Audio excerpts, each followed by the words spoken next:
ગઈકાલે પહેલા દિવસે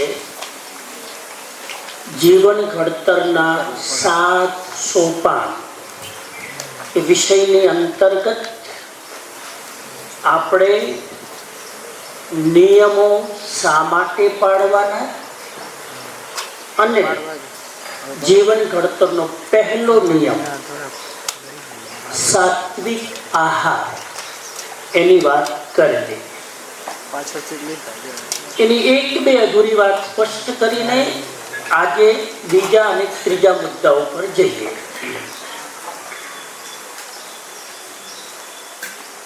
બચપનથી માણસને જેવું ખાવાની ટેવ પડી જાય તે ટેવ આખી જિંદગી રહે છે. એકવાર બાળપણમાં તમને જે ખાવાની આદત પડી ગઈ એ આદત પછી જિંદગીભર વ્યસનની જેમ આપણો પીછો કરે છે. ફોર એક્ઝામ્પલ, એકવાર બાળપણમાં જંક ફૂડ ખાવાની ટેવ પડી ગઈ, આદત પડી ગઈ, તો પછી એ આદત જશે નહીં. નોટ ઓન્લી ધેટ, ધીરે ધીરે ધીરે એ આદત આપણી જરૂરિયાત બની જશે. પહેલા આદત હોય છે જે આપણે પાડી હોય છે, પછી આદત એવું વ્યસન બની જાય કે એ આપણી જરૂરિયાત બની જાય, એટલે કે એના વગર હવે ચાલે નહીં. આ ખોટી આદતનો સૌથી મોટો માઇનસ પોઈન્ટ છે. એટલે ખોટી આદતને જરૂરિયાત ન બનાવો, પહેલી વાત. બીજી વાત એ છે, કોઈ પણ ખાવાની વસ્તુ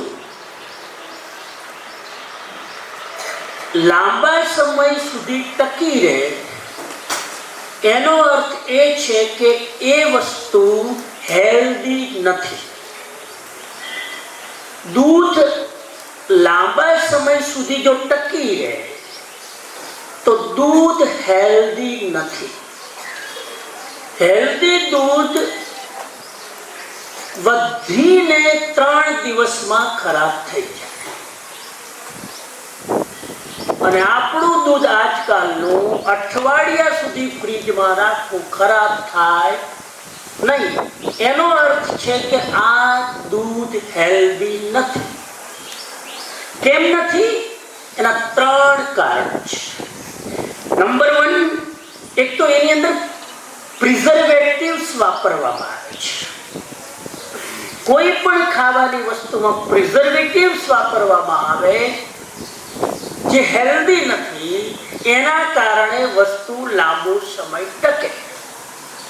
નંબર 2, એ દરેક વસ્તુમાં કૃત્રિમ રંગો નાખવામાં આવે છે. કોઈ પણ વસ્તુને રંગીન બનાવવા માટે આર્ટિફિશિયલ કલર વાપરવામાં આવે છે. નેચરલ કલર નથી. ફ્રૂટમાં પણ આજકાલ નેચરલ કલર નથી. તરબૂચ લાગે લાલ પણ નેચરલ કલર નથી, ઇન્જેક્શન કલરના મારવામાં આવે છે.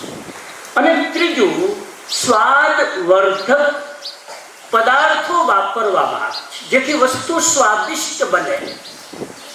આ 3 વસ્તુના કારણે કોઈ પણ વસ્તુ લાંબો સમય સુધી ટકી રહે છે. છેલ્લી વાત ફૂડની. 2 પ્રકારના ફૂડ હોય. એક પ્રાણયુક્ત આહાર કહેવાય, બીજો પ્રાણ શૂન્ય આહાર કહેવાય. આહારને 2 કેટેગરીમાં ડિવાઈડ કરી દો: energetic food and energy less food. એક ફૂડમાં પ્રાણ શક્તિ છે, બીજા ફૂડમાં પ્રાણ શક્તિ નથી, એનર્જી નથી. એક વાક્ય મારા પછી બોલો, બધા જ બોલજો. જે વસ્તુ જીવંત નથી તે શરીરને કેટલી જીવંતતા આપી શકે? સમજાય આ વસ્તુ? જે વસ્તુ જ પોતે લાઈવ નથી, જીવંત નથી, એનર્જેટિક નથી, એ તમારા શરીરને કેટલું એનર્જેટિક બનાવે? વસ્તુમાં જ એનર્જી નથી એ તમારા શરીરને એનર્જેટિક બનાવી શકશે ખરું? ના. તો બે ફૂડની એક કેટેગરી બનાવી આપણે, એક પ્રાણવાળું ભોજન, એક પ્રાણ શૂન્ય ભોજન. પેલા પ્રાણવાળું ભોજન, પોઝિટિવ વાત પેલા કરીએ. કઈ વસ્તુ પ્રાણવાળી છે ખાવામાં? તો કહેવાય છે સલાડમાં પ્રાણ શક્તિ. સલાડ સમજ્યા? કાચું કચુંબર, એમાં ભયંકર પ્રાણ શક્તિ હોય. કાકડી, ટમાટર, ખીરા, બીટ, આ બધી વસ્તુ મિક્સ કરીને તમે ખાઓ, ભયંકર એમાં પ્રાણ શક્તિ છે, એનર્જી છે. પછી કઠોળમાં ભયંકર એનર્જી. તમે એક વાટકી મગ ખાવ એટલે 5 કિલોમીટર દોડી જાઓ. નંબર 3, શાકભાજીમાં એનર્જી છે. આ બધા લાઈવ ફૂડ છે, જીવંત ખોરાક છે શાકભાજી. નંબર 3. નંબર 4, દાળ અને અનાજ. મગની દાળ, ચણાની દાળ, તુવેર દાળ. દાળ અને અનાજમાં બાજરી, જવ, જુવાર, એમાં વાઇટલ એનર્જી છે. ફ્રૂટ્સ અને ડ્રાય ફ્રૂટ્સ બધાને પોસાય નહીં મોંઘવારીમાં, પણ ફ્રૂટ્સ અને ડ્રાય ફ્રૂટ્સમાં ભયંકર પ્રાણ શક્તિ છે. કેળામાં પ્રાણ શક્તિ છે. બનાના, કેળા 12 માસ અવેલેબલ. તમે એક કેળું ખાવ એટલે આમ 10 મિનિટમાં શરીરમાં એનર્જી આવી જાય, ડાયરેક્ટ બ્લડમાં સુગર જાય. એટલે કેળું. આ બધી જ વસ્તુ પ્રાણવાળી છે. હમણાં જ હું ત્યાં કુલ્લુ મનાલી ગયેલો, તો એક યોગા ટીચર રાજસ્થાની પોતે, અને ત્યાં પોતે યોગા કેફે ચલાવે છે, અને 5 કિલોમીટર ચાલીને યોગા કેફેમાં પોતાની પ્રેક્ટિસ માટે જાય, પહાડ ઉપર ચડીને. અમે વોક કરતા હતા, તો અમે સહજમાં વાત કરતા કીધું, તમે આટલો યોગા કરાવો, થાકો નહીં? મને કે હું વાઇટલ ફૂડ લઉં છું, હું ડેડ ફૂડ નથી ખાતી. આ નોલેજ મને એના પાસેથી મળ્યું, મને ખબર હોય પણ એને મને લાઈટ થઈ ગઈ. મને કે હું હેલ્ધી ફૂડ ખાઉં છું, જેમાં એનર્જી છે એવું ફૂડ ખાઉં છું. અને એને આ ફૂડની બધી વાત કરી. તો આ વસ્તુ ફૂડની છે. તો કયું ફૂડ ખાવાનું આજથી વધારે?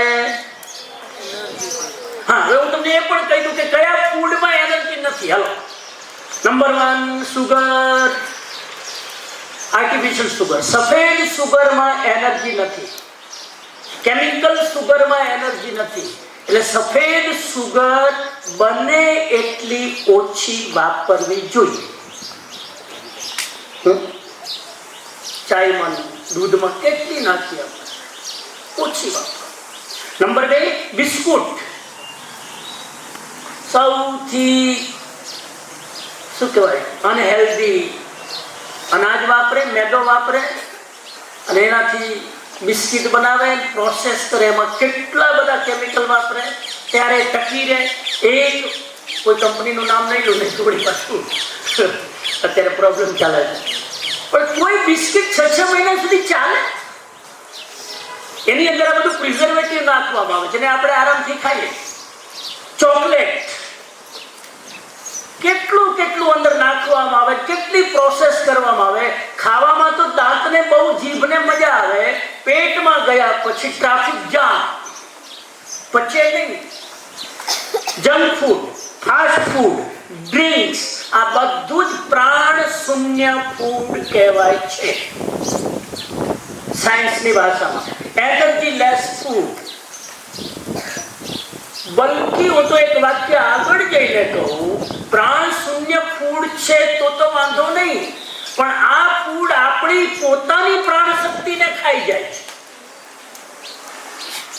એનામાં તો કઈ નથી, આપણી જે હોય લઈ જાય. એટલે આવા ફૂડને રોજ ખાવાની આદત ન પાડો. ક્યારેક મજબૂરી વશ ખાવી પડે, વાત અલગ. ટેવ નહીં પાડો. આગળ જઈએ. આ ગઈકાલનો મુદ્દો અધૂરો હતો. આજનો વિષય છે આપણો પહેરવેશ.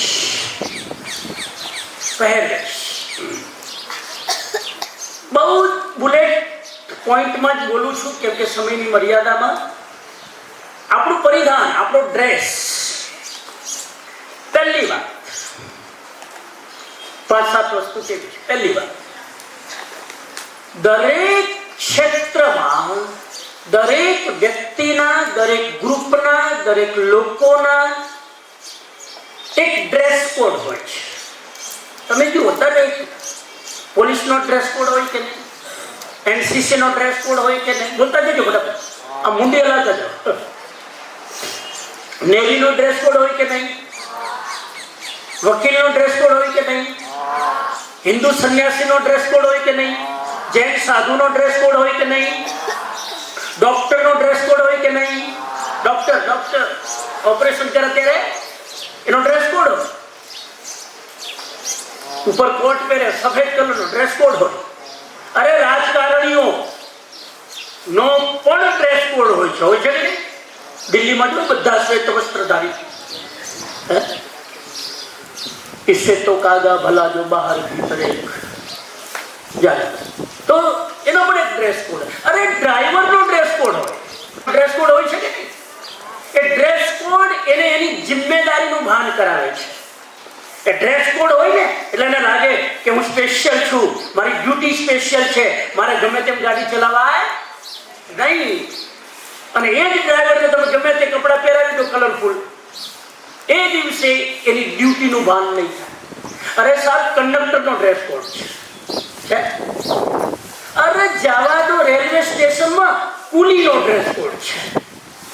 એ કુલી સૌથી નીચલું કામ કરે, બધાનું વજન ઉપાડે, એનો ડ્રેસ કોડ. અરે સફાઈ કર્મચારીનો ડ્રેસ કોડ છે. ખબર પડી જાય રસ્તામાં સ્ટ્રીટ સાફ કરતો આ સફાઈ કર્મચારી છે. સિક્યુરિટીનો ડ્રેસ કોડ છે. આ દરેક વ્યક્તિનો ડ્રેસ કોડ એટલા માટે છે કે એને રિસ્પોન્સિબિલિટીની ખબર પડે, એની પોતાની જે જવાબદારી છે એનું ભાન થાય, અને ક્યાંય પોતે ટ્રેકથી ઉતરી ન જાય એના માટે આ ડ્રેસ કોડ છે. બીજાના વ્યક્તિને પણ પહેચાન થાય કે આ વ્યક્તિ આ કાર્ય માટે રિસ્પોન્સિબલ છે. એવી રીતે દરેક વિદ્યાર્થીનો ડ્રેસ કોડ હોય, શિક્ષકનો ડ્રેસ કોડ હોય, હોવો જ જોઈએ. ડ્રેસ કોડ એ બતાવે છે કે we are United, we are doing the team work.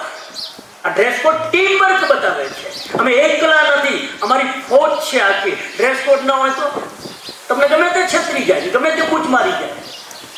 આ ડ્રેસ કોડની પહેચાન છે, પહેલી વસ્તુ. બીજી વસ્તુ,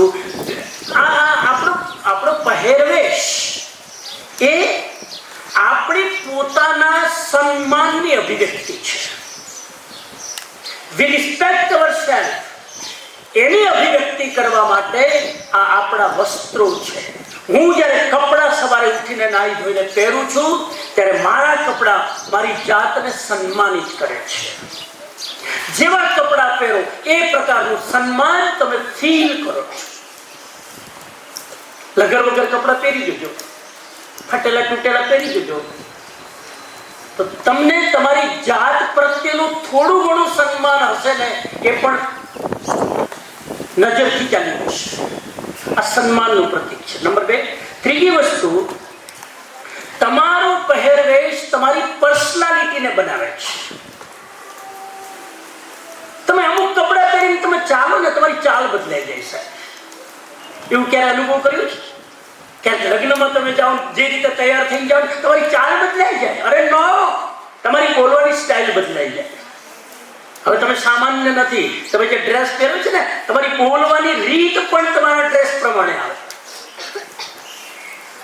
આ કપડા સામાન્ય વસ્તુ નથી. બીજી વ્યક્તિ તમે બોલો છો એ તો બહુ પછી તમને ઓળખી જાય. તમે એની સામે પ્રસ્તુત થાવ છો, તમારો ડ્રેસ પહેલા આવે છે, તમારા શબ્દો પછી આવે છે. કોઈની સામે ઉભા રહો એટલે પહેલા તમારા શબ્દો એ સાંભળે કે તમારો ડ્રેસ જોવે? બોલ, પહેલા ડ્રેસ જોવે. એટલે તમે હજુ કઈ બોલો ને એના પહેલા તો તમારી છાપ એના માઇન્ડમાં અંકિત થઈ ગઈ છે. તમે કોણ છો, તમારા ડ્રેસ ઉપરથી જ ખબર પડી જાય તમે કોણ છો. ત્રીજી વાત,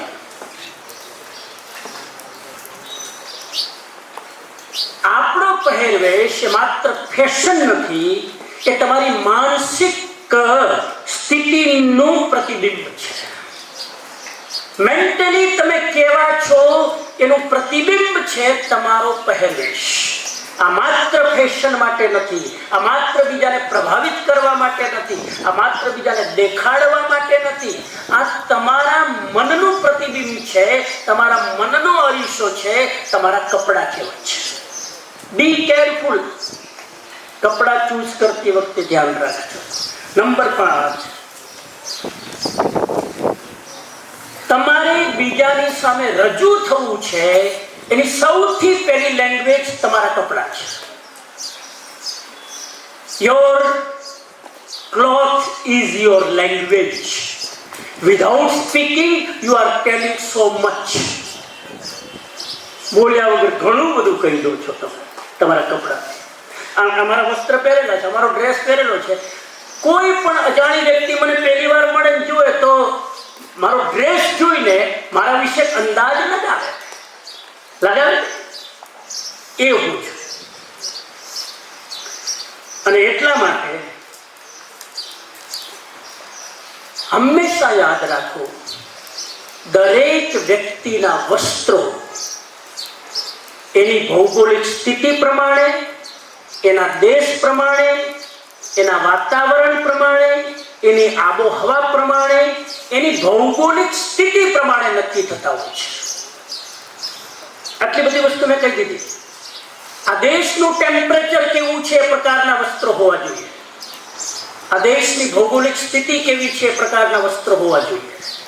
દરેક દેશના જે કપડાં છે ને એ દેશના એન્વાયરમેન્ટના આધારે નક્કી થાય છે. પ્રોબ્લેમ આપણો એ છે કે હવે આ ગ્લોબલાઇઝ થઈ ગયું ને બધું, આખું ગ્લોબલ, આખી દુનિયા હવે એઆઈના કારણે એક થઈ ગઈ. અમેરિકામાં લોકો શું પહેરે મને અત્યારે ટીવી ઉપર દેખાય, મને થાય કે આ તો બહુ સારું, હવે આપણે પહેરીએ. અરે બીજાની નકલ આંખ બંધ કરીને ન કરાય. નકલ કરવા માટે પણ બોલો અક્કલ જોઈએ. નકલ કરવા માટે પણ અક્કલ જોઈએ. અહીંયા કેટલા નાના બાળકો બેઠા છે, તમને નાની વાત કરું. એકવાર માછલી હતી ને પાણીમાં. માછલીએ એક પંખીને આકાશમાં ઉડતું જોયું. એટલે ઈર્ષ્યા થઈ, આ ઉડે કે હું કેમ ન ઉડું. એક માછલીએ આકાશમાં પક્ષીને ઉડતું જોયું, ઈર્ષ્યા થઈ, આ ઉડે તો હું કેમ ન ઉડું. માછલીએ પંખીને કીધું મારે તારી જેમ આકાશમાં ઉડવું છે. પંખી કે રેવા દે, આવા ચાડા ન કરાય. તારું જીવન પાણી છે, મારું જીવન આકાશ છે. તારું જીવન પાણી છે, મારું જીવન આકાશ છે. તું પાણીમાં સારું લાગે, હું આકાશમાં સારું લાગુ. આવું તું ન કર. તો કે ના, મારા ડ્રીમને તું મારી નાખે છે, મારા સપનાની તું આત્મહત્યા કરી નાખે. તો કે ઉડ, મને હું વાંધો, ઉડ અને નીકળી જાય પાણીમાંથી બહાર. અને વ્યવસ્થિત તૈયાર થઈ મિરર હવે કોણ? માછલી એકદમ તૈયાર છે. હવે ઉડવું છે. આ પક્ષી ઉડી શકે તો હું કમ. ઉડવાની વાત તો દૂર, હજુ તો પાણીની બહાર નીકળીને 15 મિનિટ તડફડિયા ખાઈ શ્વાસ રૂંધાવા લાગ્યો. એટલામાં કાચબો આવ્યો બાજુમાં. એને બિચારાને દયા આવી. મૈત્રી ભાવનું પવિત્ર ઝરણું મુજ હૈયામાં વયા કરે. કરુણા ભીની આંખોમાંથી અશ્રુનો આંખ. બિચારા કાચબાની દયા આવી. કાચબાએ કીધું આવા ખતરા કરવા રહેવા દે. કોઈ પણ નિર્ણય પ્રકૃતિ અને પરિસ્થિતિને જોઈને લેવો જોઈએ. એમને નિર્ણય ખોટા લેવાય નહીં. એ દિવસથી માછલીએ પ્રોગ્રામ કેન્સલ કર્યો.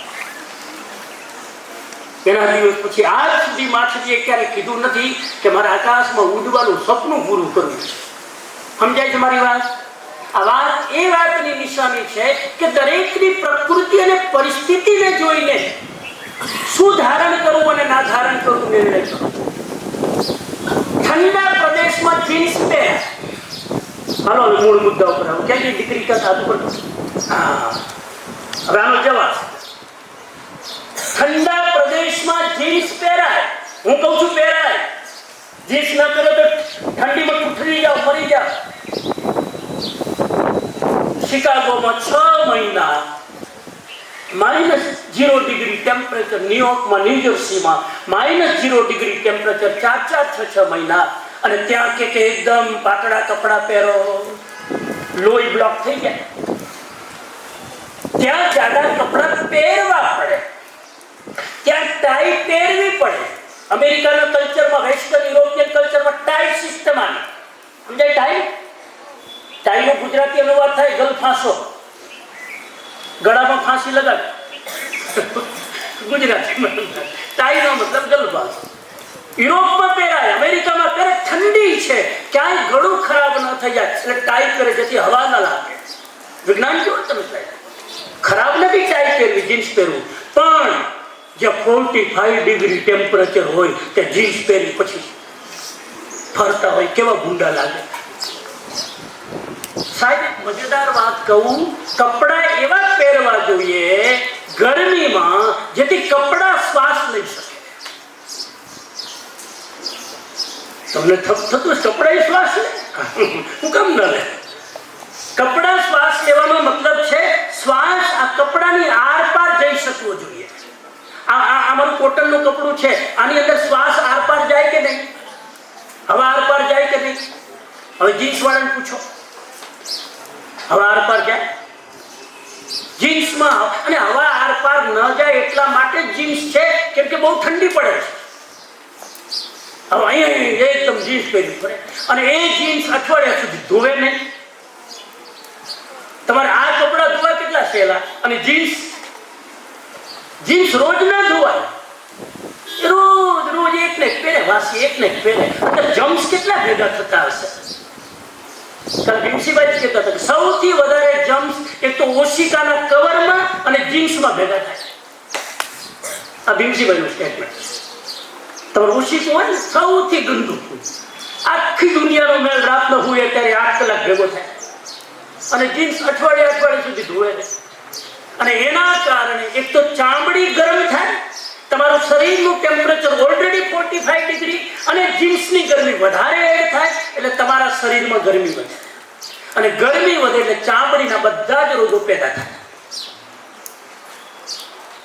ચામડીના બધા જ રોગો તમે પ્રયોગ કરજો. દીકરીઓને ખાસ વિનંતી કરું, તમારા ચામડીના રોગો ના હોય 2 મહિના જીન્સ પહેરી જુઓ, એક્સપેરિમેન્ટ કરીને ચામડીના રોગો ક્યાંથી ઊભા થશે તમને ખબર નહીં પડે. ભારતમાં ટાઈ ના પહેરાય. અહીંયા 45 ડિગ્રી ટેમ્પરેચર, બીજા પોતે ટાઈ પહેરીને ઓફિસમાં જાય, એવી ગરમી લાગે, મરી જાય પણ ટાઈ કાઢે નહીં. આ દેશની પ્રકૃતિ અલગ છે. ગરમીમાં મોજા ના પહેરાય, ગરમીમાં મોજા ઠઠાવે. 45 ડિગ્રી ટેમ્પરેચર એ ઠંડા પ્રદેશ. તમે હું શું મુદ્દો કહું છું તમને સમજાય છે? તો જીન્સ ન પહેરવાનું કારણ ભારતમાં એટલા માટે, એક તો હવા નથી લેતું જીન્સ, સૌથી વધારે અંદર બેક્ટેરિયા હોય છે, ચામડીના રોગો સૌથી વધારે થાય છે, કીટાણુ એટલા બધા હોય છે કેમ કે અઠવાડિયા સુધી ધોવામાં નથી આવતું.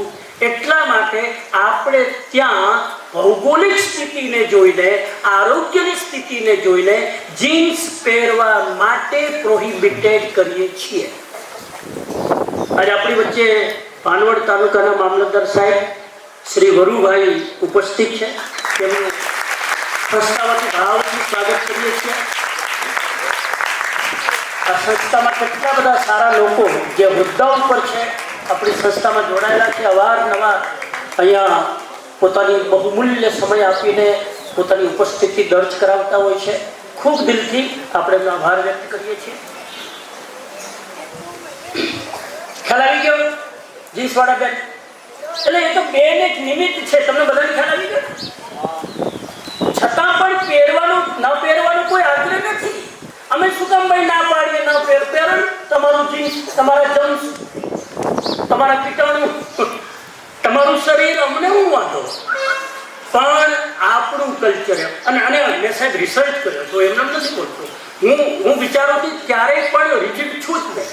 મેં રિસર્ચ કર્યો ભીમસીભાઈ. હું જોતો હતો કે જેટલા ગરમ પ્રદેશો છે ત્યાં કેટલા પ્રદેશોમાં લોકો જીન્સ પહેરે છે. ચાઇનામાં 80% લોકો જીન્સ નથી પહેરતા, કેમ કે ગરમ પ્રદેશ. ચાઇનામાં ખુલ્લા કપડા પહેરે, ખુલ્લા કપડા. ચાઇનાની લેડીઝ પણ એકદમ ખુલ્લા પાયજામા પહેરે અને ફેશન છે આજની. હવે ઇન્ડિયામાં આવી રહી છે. હવે ઇન્ડિયામાં આમાં બહુ લાંબુ ફેશન આવી ને. હા, ધીરે ધીરે ધીરે તમે હાડીમાં ના આવો તો જોજો, કેમ કે સૌથી ખુલ્લું એકદમ. વાત નીકળી એટલે કહી દઉં, શરીર જેટલું ફ્રી રહે ને, કપડા જેટલા ફ્રી રહે, શરીરને બહુ ટાઈટ ન કરે એટલા કપડા હેલ્ધી છે. આટલા શોર્ટમાં સમજી જાવ પછી મારે બીજા મુદ્દા સમજી ગયા ને. અને તમે જોઈ લો, તમારે પાયજામા પહેરીને આવા કપડા પહેરીને તમારે જો, એક તો આપણા વિદ્યાર્થીઓનું કલ્ચર કેવું છે, રમવાનું કામ બહુ પડે, દોડવાનું કામ બહુ પડે, ઉછળકૂદ કરવાનું કામ બહુ પડે. હવે એ જ આ કપડા પહેરો તો તમે આસાનીથી કરી શકો. જીન્સ પહેરીને તમે ઉછળકૂદ કરો,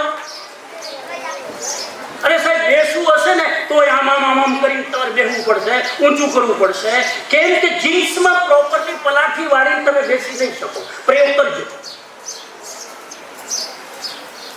આ મેં થોડીક આઉટલાઈન આપી, તમે આના પર વિચારજો. અને કલ્ચરની વાત તો બહુ પછી રહી કે આ ભારતીય કલ્ચર, પણ કોઈ પણ કલ્ચર પોતાના દેશની આબોહવા, વાતાવરણ અને ભૌગોલિક સ્થિતિથી નિર્મિત થાય છે. કલ્ચર પણ એમને નથી બનતું. એટલે આપણે ત્યાં મનાય છે કે બને ત્યાં સુધી જીન્સ એવોઇડ કરો. એના આટલા બધા કારણ છે. આમાં ક્યાંય જડતા છે? આ વિજ્ઞાન છે, આ આરોગ્યનું વિજ્ઞાન છે અને આ શરીરનું પોતાનું વિજ્ઞાન છે. અને આમાંથી કેટલા બધા એવા વિદ્યાર્થીઓ છે કે એકવાર આ વાત એના ગળે ઉતરી જાય પછી જિંદગીભર સાહેબ એને ફોલો કરે છે. અહીંથી નીકળ્યા પછી અમે જોવા નથી આવતા કે તમે શું પહેરો છો ને નથી પહેરતા. તમારો વિવેક તમને કહે છે કે ખરેખર આ નિયમો ખાલી સ્કૂલ માટે નથી, આ નિયમો આપણી જિંદગીના ઘડતર માટે છે.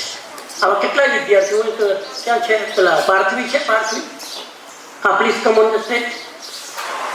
હું તમને શાસ્ત્રોના એક્ઝામ્પલ નહીં આપું, તમારા સ્ટુડન્ટના એક્ઝામ્પલ જે જીન્સ વગર પણ દરેક પ્રોગ્રામમાં ભાગ લે છે. એ પોતાના અનુભવ શેર કરે. Please come on the stage. તપોવલ્લી ભૂતપૂર્વ વિદ્યાર્થીની છે. જોરદાર તાલીથી સ્વાગત કરી. જોરદાર.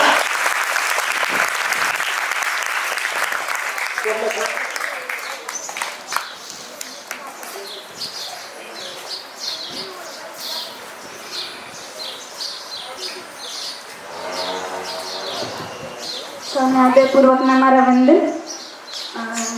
ખરેખર મારા જીવનમાં પહેરવેશ વિશે તો ઘણા બધા અનુભવ થયા છે અને સત્ય હકીકત છે એ જ હું વાત તમારી વચ્ચે શેર કરવા માંગુ છું. સમણજીએ કીધું કે વાણી પહેલાં આપણા પહેરવેશ, આપણી ઓળખ, બહારી ઓળખ આપણને કહી જતું હોય કે માણસનું ચરિત્ર કેવું છે. એવા મારી જિંદગીમાં મને અત્યારે દેખાય એવા 3 અનુભવ છે જે હું કહેવા માંગીશ. પહેલો અનુભવ એવો થયો કે મેં પીટીસીનો અભ્યાસ કરેલો છે. એટલે જ્યારે પીટીસીનો અભ્યાસ એક્સટર્નલમાં કરેલો હતો, એટલે કે જ્યારે એ લોકો બોલાવે ત્યારે હું જાઉં તો ત્યારે ડ્રેસ પહેરીને જ જાતી. એટલે રેગ્યુલરમાં તો બધા ડ્રેસ પહેરવો ફરજિયાત હતો, પણ જ્યારે એક્ઝામ હોય ત્યારે એ લોકો ફ્રી આપતા કે તમારે જે વસ્તુ પહેરવી હોય ત્યારે પહેરીને આવવાનું એમ. ત્યારે ક્લાસમાં 30 થી 35 જેવા વિદ્યાર્થીઓ હતા અને અજુગતું તો એ હતું, બધા લોકો જીન્સમાં હતા અને માત્ર હું એક જ એવી હતી કે જે ડ્રેસમાં હતી. અને સૌથી છેલ્લો રોલ નંબર મારો. અને જ્યારે મારો રોલ નંબરને વારો આવ્યો કે પ્રેક્ટિકલ હતું એટલે એક પછી એક રોલ નંબર આવે, એટલે મારો સૌથી છેલ્લો રોલ નંબર હતો. સૌથી છેલ્લો આવ્યો. શિક્ષક પણ કંટાળી ગયા, હવે શું પૂછવું એને પણ ખ્યાલ નહીં. અને છેલ્લે મારો ડ્રેસ કોડ જોયો એટલે કહી દીધું કે તું એમને પાસ થઈ ગઈ. શિક્ષક હોવા છતાં, શિક્ષકનું ભણે છે છતાં પણ એને પહેરવે શું પહેરવું એનો પણ ખ્યાલ નહોતો. મેં તો ખાલી ડ્રેસ પહેરીને જ ગઈ હતી, તો પણ મને મને એમનો પાસ થઈ ગઈ. આ વાત ઉપરથી મને ખબર પડી કે પહેરવેશ ઉપરથી પણ માણસનું વ્યક્તિત્વ કેવું હોય એ પણ બહારી વ્યક્તિત્વ કેવું હોય એ પણ ખ્યાલ આવી શકે છે. બીજો અનુભવ સામાજિક રીતે મારા પરિવારમાં લગતા મને પણ એક અનુભવ થયો હતો. પરિવારના જ્યારે લોકો બધા ભેગા થયા હતા ત્યારે સૌથી નાની પરિવારમાં દીકરી હું છું અને બધામાંથી મોટા છે, કોલેજ પાસ કરેલા છે, 25-26 વર્ષની ઉંમરના બધા દીકરીઓ છે. તો જ્યારે બધા પરિવાર લોકો ભેગા થયા ત્યારે કોઈ ગુજરી ગયું તો એની પાછળ રજા આપવાનો કાર્યક્રમ હતો, એટલે ત્યારે ગરબા રમવાનું ને એવું બધું હતું. તો ત્યારે સૌથી ફૂલ ડ્રેસમાં હું હતી, બાકી બધા જીન્સ ટોપમાં હતા. અને પછી ત્યારે ખ્યાલ આવ્યો કે આ દીકરી કોની છે. ત્યારે મારા પપ્પાનું નામ આવ્યું અને પછી એ પણ આવ્યું કે એ દીકરી ક્યાં ભણે છે. તો કે ભણવળની છે, એક તપોવન કરીને ગુરુકુળ પરંપરાની છે, તો એ ત્યાં ભણે છે. તો ગુરુકુળની છે તો એવું હશે જ એમ, એવી લોકોની માનસિકતા હતી. અને પછી ખબર પડી કે ત્યાંના પ્રિન્સિપાલ કોણ છે. તો વાત આવી ભીમસી સરની કે ત્યાંના પ્રિન્સિપલ ભીમસી સર છે અને પરિવારમાંથી કોઈ પણ ઓળખતા હતા. તો ખબર પડી કે ના, એમનું ચરિત્ર એવું છે તો બાળકો પણ એવા હોય જ. એટલે કે આપણો પહેરવેશ ક્યાં સુધી આપણું ચરિત્ર લઈ જાય છે એ પણ આપણો પહેરવેશ ઉપરથી નક્કી થાય છે. એટલે આટલું તો મારા જીવનમાં ઘણા અનુભવ થયા છે. પરીક્ષામાં પણ એવું થયેલું હતું. 500 થી 600 વિદ્યાર્થીઓ આવેલા હતા, બધા જીન્સ ટોપમાં જતા અને હું ખાલી ડ્રેસ માત્ર હતી. ત્યારે પણ મને એવું થયું કે ગાગડિયા પ્રવાહથી હું કંઈક અલગ છું. એટલે મને મારી અંદર પણ આત્મવિશ્વાસ જાગ્યો કે ના, હું કંઈક બધા કરતાં અલગ છું. બસ છેલ્લે તો એટલું જ કહીશ કે સાદગીમાં સૌંદર્ય છે, મર્યાદામાં ગૌરવ છે અને યોગ્ય પહેરવેશમાં સાચા વ્યક્તિત્વની બહારી અભિવ્યક્તિ થાય છે. અને આ પગથિયા ઉપર છું એ માત્ર ખાલી તપોવન અને પુરુષાર્થ પરિવાર સુધી જ હું થકી જ હું અહીંયા સુધી પહોંચી છું. એ બદલ હું ખૂબ આભારી રહીશ. અસ્તુ, ધન્યવાદ. બહુ સરસ. તમે જોયું એક ડ્રેસ માણસને ક્યાં લઈ જાય અને કેટલા બધા મુશ્કેલીઓમાંથી બહાર કાઢી નાખે. તમારો ડ્રેસ તમારી પહેચાન બની જાય છે. યાદ રાખજો. ખૂબ સરસ. આવા ઘણા બધા અનુભવો ઘણા બધા વિદ્યાર્થીઓના હશે, આપણે ક્યારેક લઈશું. તો ટૂંકમાં એટલું કહું, તમારા શરીરને માફક આવે એવા કપડાં પહેરો. દરેકનું શરીરનું સ્ટ્રક્ચર અલગ હોય છે. ઘણા બહુ પાતળા હોય તો અમુક ડ્રેસ પહેરવો જોઈએ, ઘણા જાડા હોય ને ટૂંકા કપડાં પહેરે. આજકાલ ફેશનમાં લગ્નમાં એવા ટૂંકા કપડાં પહેરવાની ફેશન આવી ગઈ. અડધું પેટ તો દેખાવું જોઈએ તોય તમે લગ્નમાં ગયા કહેવાય, અને પેટ પાછું અંદર હોય તો બરાબર. એ મીઠાઈ ખાઈ કેવું લાગે આમ એમ લાગે કે અક્કલ ભાડે આપેલી છે. હા, તો ભીમસિંહભાઈ હંમેશા એક વસ્તુ વારંવાર કે મને બહુ ગમે કે દરેક વ્યક્તિના પોતાના શરીર પ્રમાણેનો ડ્રેસ કોડ હોવો જોઈએ. તમે અમુકને જુઓ ને પીઠ પાછળ હોય, તમને ચહેરો પણ ના દેખાય. અમુક લોકોને જોઈને ખબર પડી જાય કે આ જ વ્યક્તિ હોવી જોઈએ, કેમ કે એનો એક ડ્રેસ કોડ બની ગયો છે. એ આવા જ કપડાં પહેરે. ખ્યાલ આવે છે તમને? એમ તમારા શરીરને અનુરૂપ, હું હંમેશા કહું છું, ચશ્મા પણ શરીરના ચહેરાને અનુરૂપ હોવા જોઈએ. તમારા જૂતા પણ તમારા પગને અનુરૂપ હોવા જોઈએ. એમ તમારા વસ્ત્રો પણ તમારી બોડીના અનુરૂપ હોવા જોઈએ. દરેકને દરેક કપડાં શોભતા નથી. આટલી વાત કહીને આજે ત્રીજા મુદ્દા ઉપર જાઉં. છેલ્લો 5 મિનિટ લઉં. એ છેલ્લો મુદ્દો છે ડિજિટલ સંયમ. 3 મુદ્દા આપણે પૂરા કરી રહ્યા છીએ. પહેલો મુદ્દો સાત્વિક આહાર, 7 મુદ્દામાંથી. બીજો મુદ્દો આપણો પહેરવેશ. ત્રીજો મુદ્દો ડિજિટલ સંયમ. આજે શબ્દ વાપરું છું મોબાઈલ માટે, ટેકનોલોજી માટે, સોશિયલ મીડિયા માટે. એક શબ્દ ડિજિટલ સંયમ. એના માટે ખાલી 2-3 વસ્તુ કહી દઉં.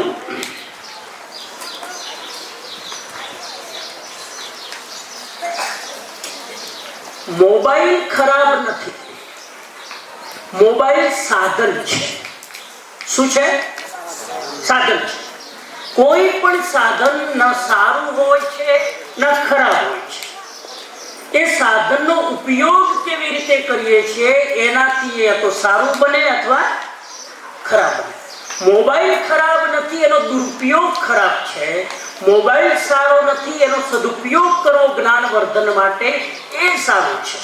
પહેલી વસ્તુ, સાધન ક્યારે માલિક ન બનવું જોઈએ. સાધન ક્યારે, અત્યારે શું થયું, મોબાઈલ જે સાધન છે એ શું બની ગયું, માલિક બનીને બેસી ગયું છે. મોબાઈલને તમારા વગર ચાલે કે તમને મોબાઈલ વગર ચાલે? બોલો, કોને કોના વગર ચાલે?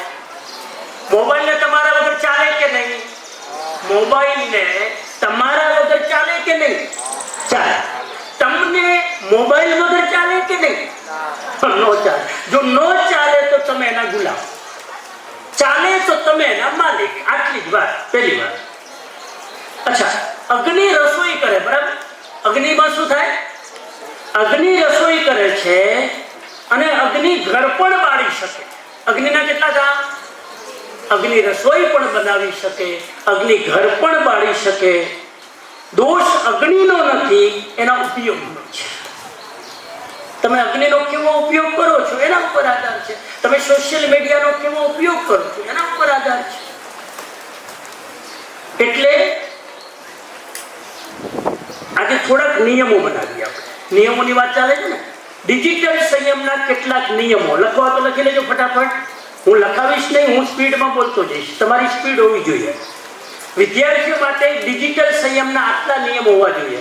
લગભગ 6 નિયમ છે.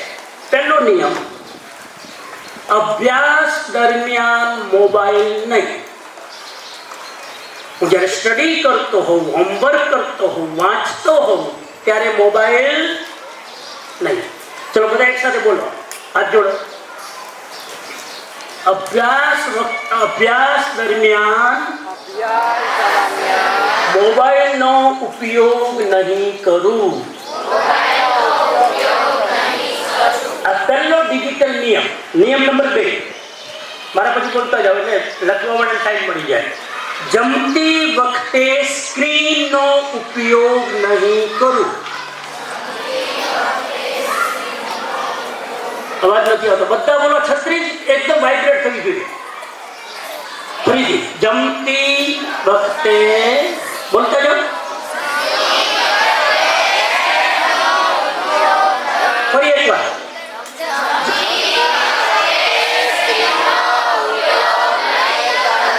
નંબર 3, સુવાના ઊંઘવાના એટલે સુવા જવાના 1 કલાક પહેલા મોબાઈલ બંધ કરી દઈશ.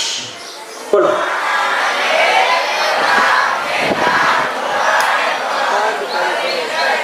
આ તો જે અપડાઉન કરે છે ને હોસ્ટેલમાં તો છે મોબાઈલ હોય તો બંધ કરે. આ જનરલ નિયમ છે, જનરલ લાઈફ માટે કે સુવા જાઓ ને, કોલેજમાં જાઓ, ગમે ત્યાં જાઓ, સુવાના 1 કલાક પહેલા મોબાઈલ બંધ. આ નિયમ ડિજિટલ રૂલ બનાવી દો, જિંદગીભરનો રૂલ બનાવી દો. 10 વાગે સુવા જાઓ, 9 વાગે બંધ. 11 વાગે સુવા જાઓ, 10 વાગે બંધ. બરાબર? કેમ કે આપણું માઇન્ડ 1 કલાક રેસ્ટમાં જવા માટે ટાઈમ લે છે. ઊંઘવા જવું તો 1 કલાક પહેલા બધા કનેક્શન કાપી નાખવા પડે. આગળ જાઉં. નંબર 4, સવારે 8 વાગ્યા પહેલા મોબાઈલ બંધ. બોલો. હા, 8 વાગ્યા પહેલા વોટ્સઅપ ચાલુ નહીં, નેટ ચાલુ નહીં કરવાનું. કોઈ કારણ હોય તો વાત અલગ છે, બાકી નહીં. 5મો, દરરોજ થોડો સમય વ્યક્તિઓ સાથે ગાળીશ. મોબાઈલની સાથે તમે સમય પસાર કરો એના કરતા વ્યક્તિઓ સાથે ટાઈમ પસાર કરો, કંઈક શીખવા મળશે. નંબર 1, વ્યક્તિઓ સાથે, કુદરત સાથે અને સ્પોર્ટ્સ સાથે.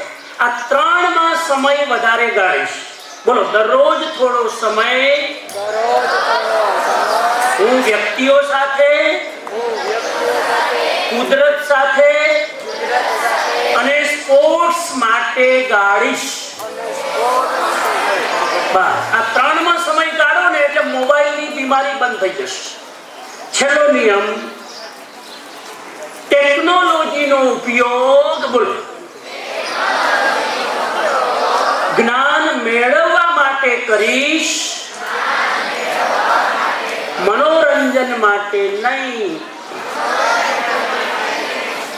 અચ્છા, છેલ્લી વાત, તમને રોજ કોઈ 5-5 મિનિટે બોલાવે, અહીં આવો તો કેવું લાગે? તમે હોમવર્ક કરતા વાંચતા હોય, લાઇબ્રેરીમાં સ્ટડી કરતા, કોઈ તમને 5-5 મિનિટે બોલાવે, કેવું લાગે? ના ગમે ને? એમ દર 5 મિનિટે આ તમારા ફોનના નોટિફિકેશન તમને બોલાવે છે. દર 5 મિનિટે નોટિફિકેશન આવે, 10-5 મિનિટે સ્ક્રીન જોઈએ. એનો મતલબ દર 5 મિનિટે કોઈ આપણને ખલેલ પહોંચાડે છે. નોટિફિકેશન મૂકવાના બંધ કરી દો. છેલ્લું વાક્ય કહી દઉં સાહેબ, આ હકીકત છે. હવે મોટી મોટી કંપનીઓમાં મોટા મોટા CEO સોશિયલ મીડિયા વાપરતા નથી. પુન બનાવ્યો છે 16 વર્ષ સુધીના બાળકને સોશિયલ મીડિયા અલાઉ નથી. ગવર્મેન્ટ આ નિયમ ભારતમાં આવવો જોઈએ. બોલો, ભારતમાં આવે કે નહીં? મારો ગોળીને આપણે પુરુષાર્થમાં આવવો જોઈએ. 16 વર્ષ પહેલા નો ફેસબુક, 16 વર્ષ પહેલા નો વોટ્સઅપ એકાઉન્ટ, 16 વર્ષ પહેલા નો ઇન્સ્ટાગ્રામ. આવું થઈ શકે કે નહીં? હાથ ઉપર કરો. એટલા એગ્રી? આ હોવું જોઈએ. તો બસ આટલી મારે વાત તમારી વચ્ચે શેર કરવી હતી.